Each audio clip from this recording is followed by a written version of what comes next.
회당장 야이로의 딸을 살리신 이 사건을 경험한 이후에 6장이 이어지고 있는데, 이제 6장에서부터 9장까지는 예수님께서 갈릴리에서 행하신 3차 사역을 다루고 있습니다. 제자들이 회개의 복음을 전파하고 돌아와서 예수님께 보고하는 장면으로 오늘 본문은 시작되고 있습니다. 30절을 보시면 사도들이 예수께 모여 자기들이 행한 것과 가르친 것을 낱낱이 고하였다. 이에 31절에 예수님께서 이르시기를 너희는 따로 한적한 곳에 가서 잠깐 쉬어라 하시니 이는 오고 가는 사람이 많아 음식 먹을 겨를도 없습니다 말씀합니다. 쉴 틈도 밥 먹을 겨를도 없이 정말 분주하게 사역을 하는 가운데 이 제자들에게 예수님께서 쉼을 명하셨어요. 한적한 곳으로 가서 쉬어라. 일과 쉼의 균형은 매우 중요합니다. 쉼은 게으름이 아닙니다.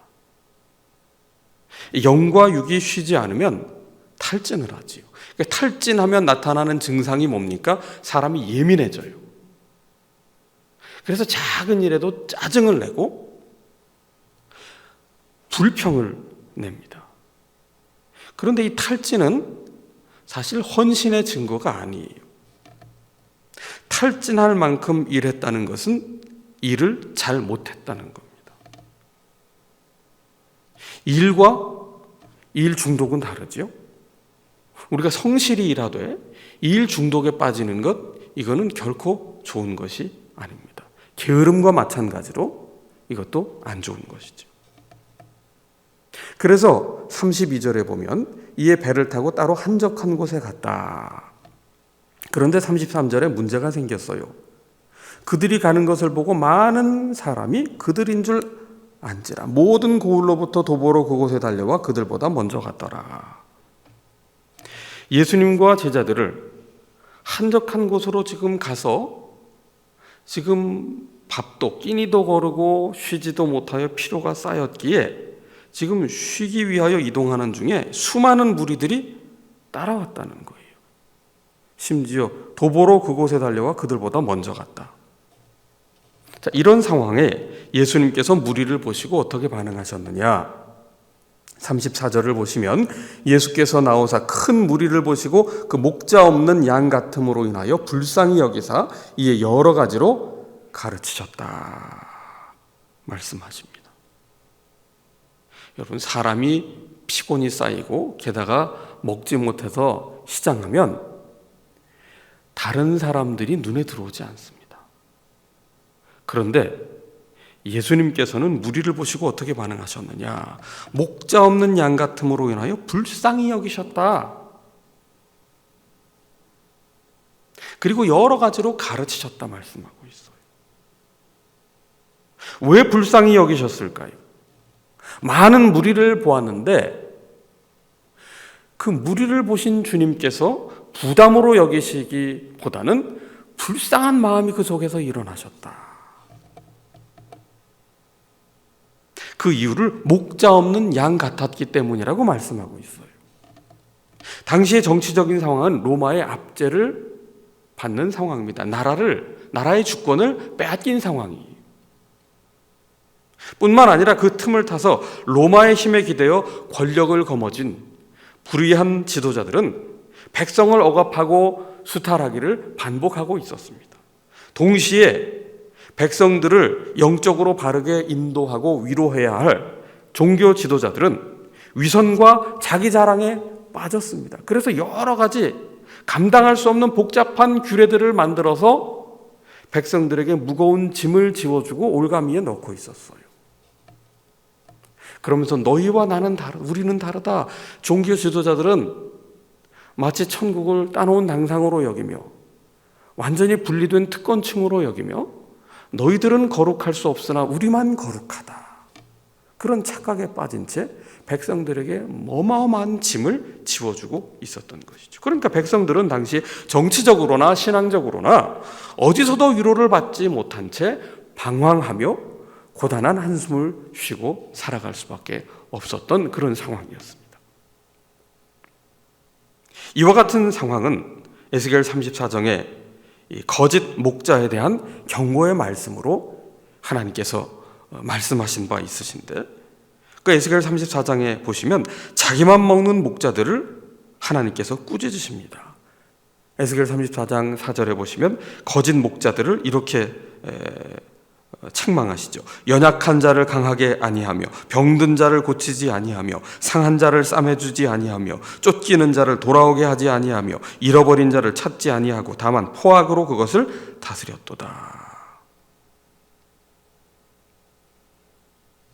이에 친히 여호와께서 목자가 되셔서 양떼를 구원하시겠다 약속하시며 말씀하시는데, 에스겔 34장 12절에 보시면 내가 내 양을 찾아서 흐리고 캄캄한 날에 그 흩어진 모든 곳에서 그것들을 건져낼지라 말씀하시며 14절에서부터 16절까지 이렇게 말씀하고 계십니다. 좋은 꿀을 먹이고 그 우리를 이스라엘 높은 산에 두리니 그것들이 그곳에 있는 좋은 우리에 누워 있으며 이스라엘 산에서 살진 꿀을 먹으리라. 내가 친히 내 양의 목자가 되어 그것들을 누워 있게 할지라. 주 여호와의 말씀이니라. 그 잃어버린 자를 내가 찾으며 쫓기는 자를 내가 돌아오게 하며 상한 자를 내가 싸매주며 병든 자를 내가 강하게 하려니와. 이렇게 말씀하세요. 마치 시편 23편에 다윗이 노래한 여호와는 나의 목자시다 고백한 것처럼 하나님이 친히 목자가 되셔서 우리를 먹이시고 누이신다, 싸매어 주신다 말씀하고 계시지요.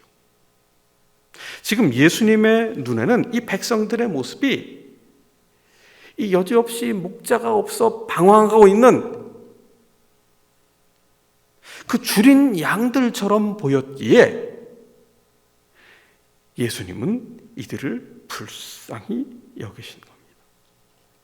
그래서 주님께서는 이 백성들을 불쌍히 여기는 마음으로 이들에게 말씀을 먹여주셨어요. 가르치셨습니다. 저녁이 될 때까지. 그리고 줄인 백성들에게 육의 양식을 먹여주심으로 참 목자 되신 분이 주님이시다, 이분이 바로 메시아시다 하시는 것을 보여주셨습니다.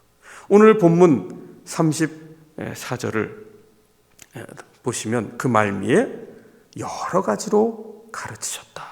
이 백성들을 보시며, 목자 없는 양 같은 백성들을 보시며 불쌍히 여기시며 가장 먼저 하신 것이 뭐예요?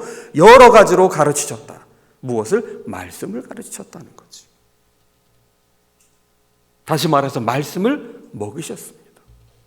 여러분, 말씀이 우리를 살립니다. 사람은 떡으로만 살 수 없어요. 배만 부르다고 살 수 없습니다. 하나님의 입으로부터 나오는 말씀을 받아 먹어야 살 수 있어요. 그래서 복된 사람은 누굽니까? 주의 은혜의 강가에 뿌리를 내리는 그 나무처럼 하나님의 말씀을 공급받아 밤낮으로 그 말씀을 읊조리며 살아가는 사람, 묵상하는 사람. 여러분, 말씀이 우리를 살리지요. 왜 우리가 음식을 먹습니까? 살기 위해 먹는 거예요. 그렇게 말씀을 꾸준히 먹는 훈련을 하십시오. 목자가 베푸는 그 은혜를 받아 누리는 길이 뭐냐 하면 말씀을 꾸준히 먹는 겁니다. 지난주에 루틴의 힘에 대하여 말씀을 드렸어요. 꾸준함의 힘. 말씀이 때로는 딱딱하게 여겨질 때도 있고 때로는 소화가 안 되는 것처럼 여겨질 때도 있지만, 또 말씀을 먹었는지 안 먹었는지 별 차이를 모르겠다. 아로나민 골드는 먹은 날과 먹지 않은 날에 차이가 있다고 그러는데 말씀은 먹어봐야 잘 모르겠다. 속단하지 마시고 꾸준히 드셔보세요. 꾸준히. 여러분, 영성훈련은 어찌 보면 이 다이어트하고 상당히 비슷합니다. 다이어트는 본래 안 먹는 게 아니고 균형 잡힌 식단을 아주 고르게, 그리고 꾸준히 규칙적으로 먹는 거잖아요. 너무 과하게 먹지 않는 거잖아요. 이게 쉽지 않거든요.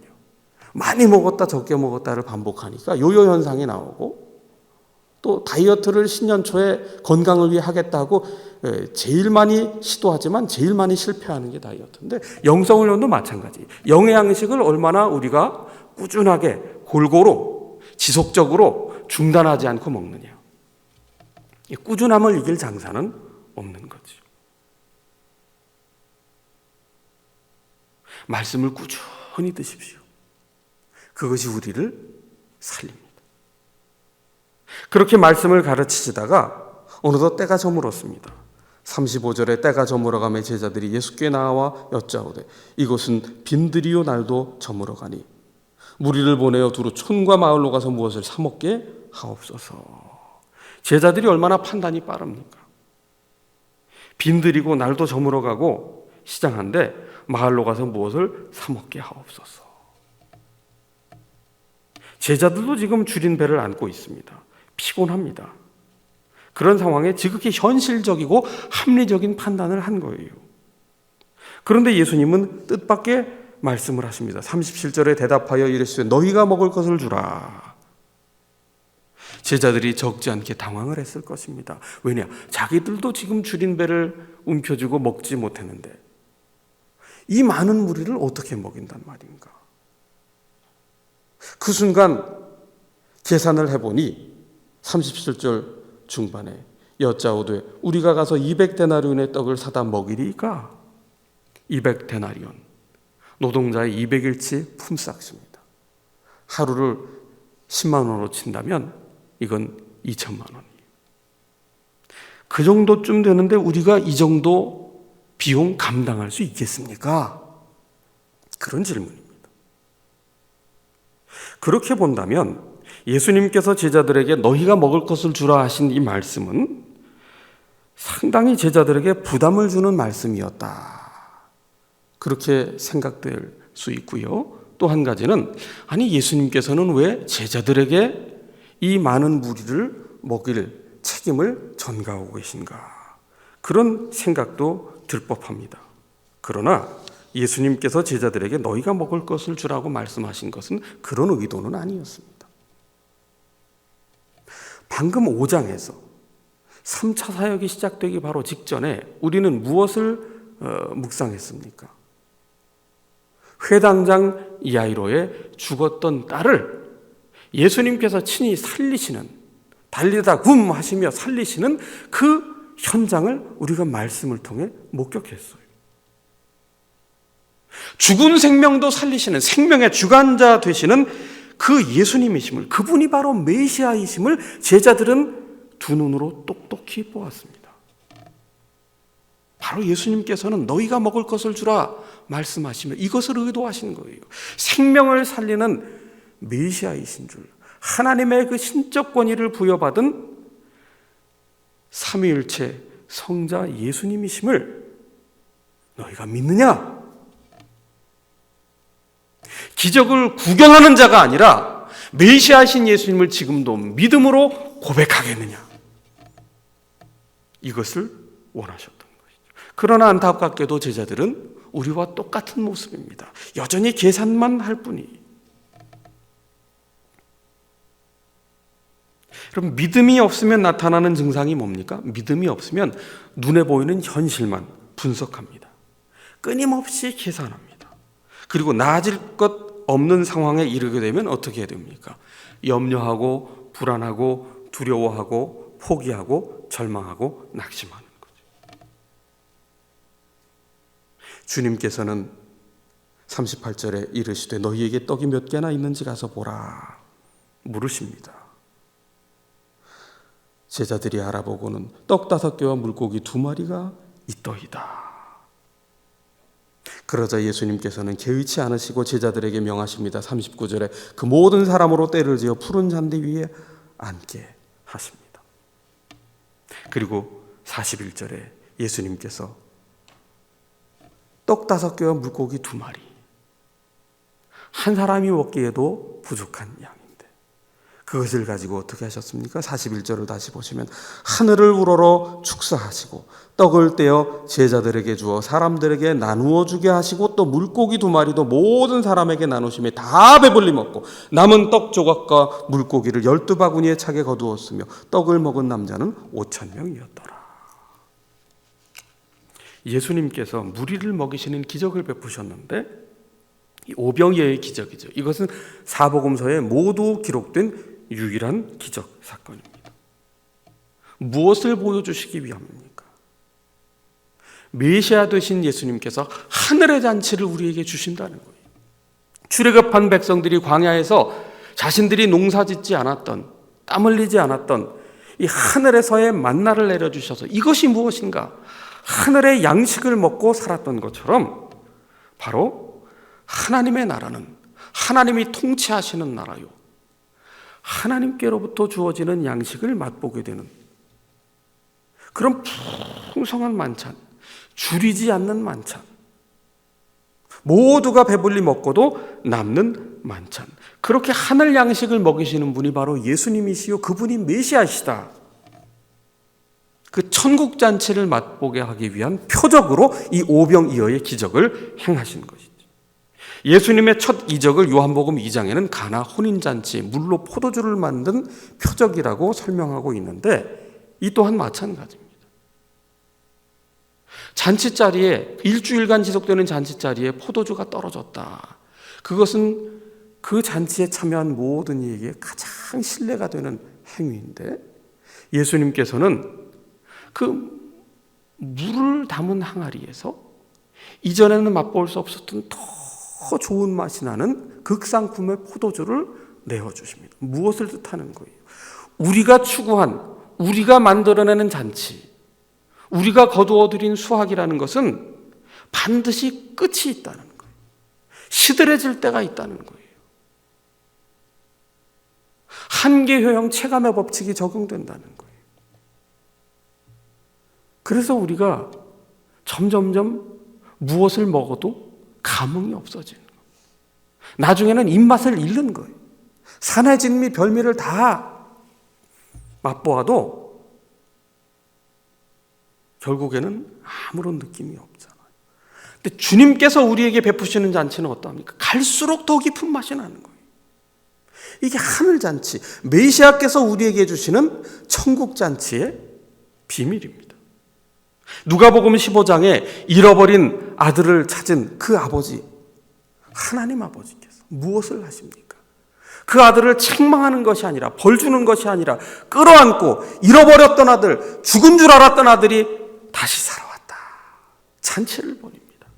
상속자로서의 그 자격을 인정해주고 있는 거예요. 천국은 이와 같은 것입니다.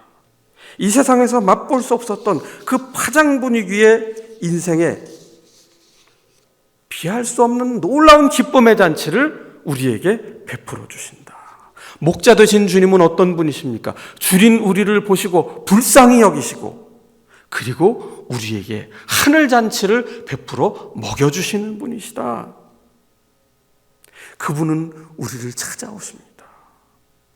다시 말해서 우리는 목자에게 발견된 존재예요. 잃어버린 양 한 마리를 찾아 발벗고 그 밤을 헤매이며 그 한 마리를 찾아 어깨 위에 메고 오는 그 목자의 심정처럼 목자 되신 주님은 우리를 불쌍히 여기시고 우리를 찾아오셔서 우리에게 하늘 양식을 베풀어 주시는 분이시다. 그래서 믿음이란 무엇이냐? 믿음이란 우리가 애쓰는 게 아니에요. 애쓰는 게.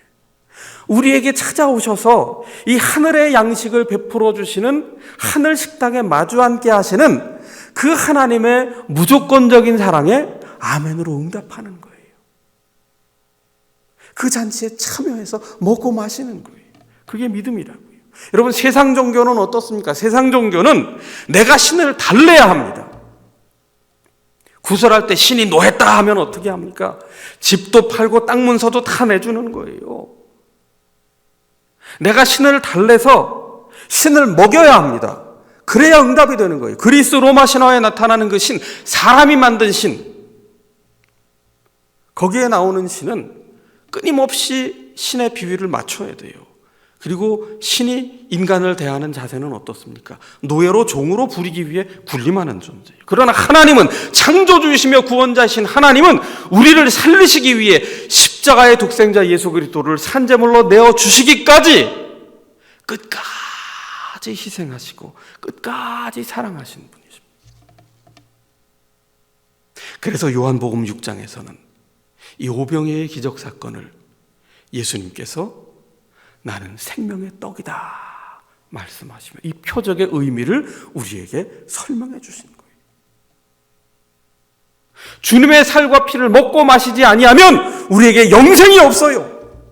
우리를 영생케 하는, 우리의 죄를 사하는, 우리를 구원하고 하늘의 자녀가, 하나님의 상속자가 되게 하는 이 놀라운 천국 잔치를 주님께서 우리에게 친히 베풀어 주셨다.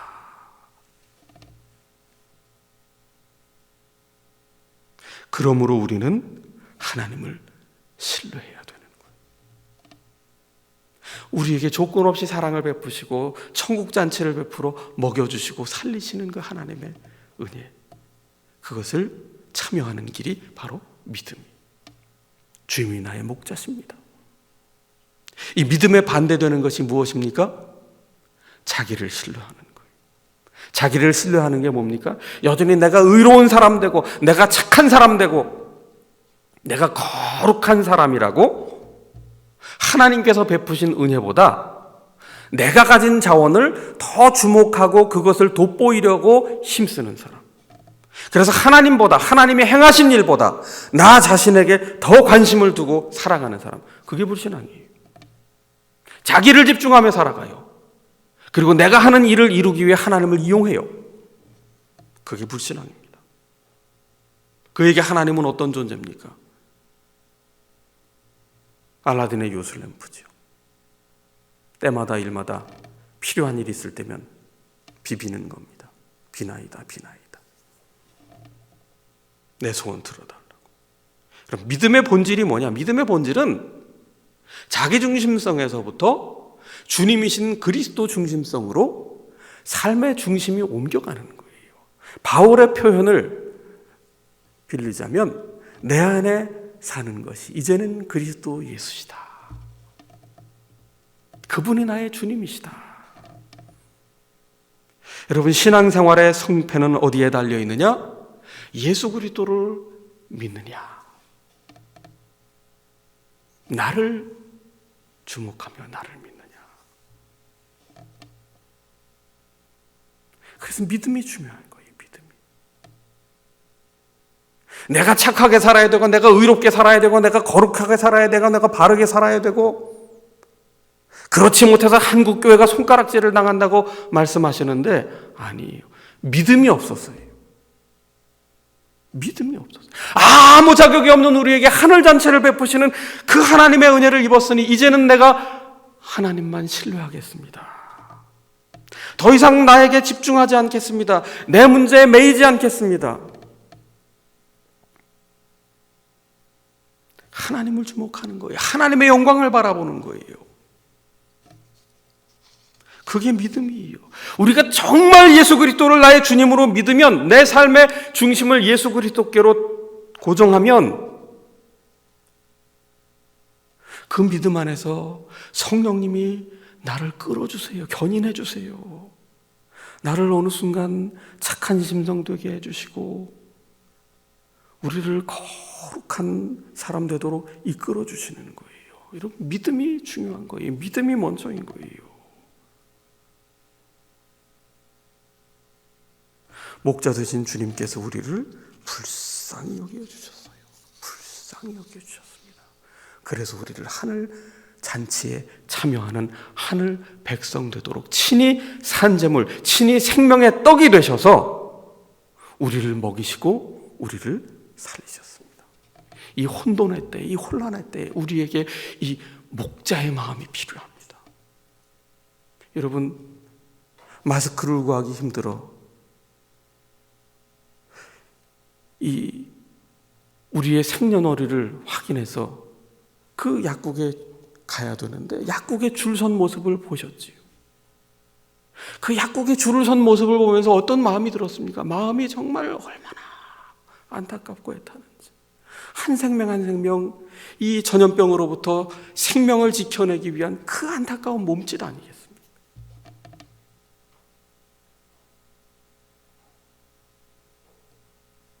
죄악의 바이러스에 죽어가는 그 영혼들을 보며 우리 속에 정말 간절히 불쌍히 여기는 마음이 우리 속에서 일어나야 하지 않겠습니까?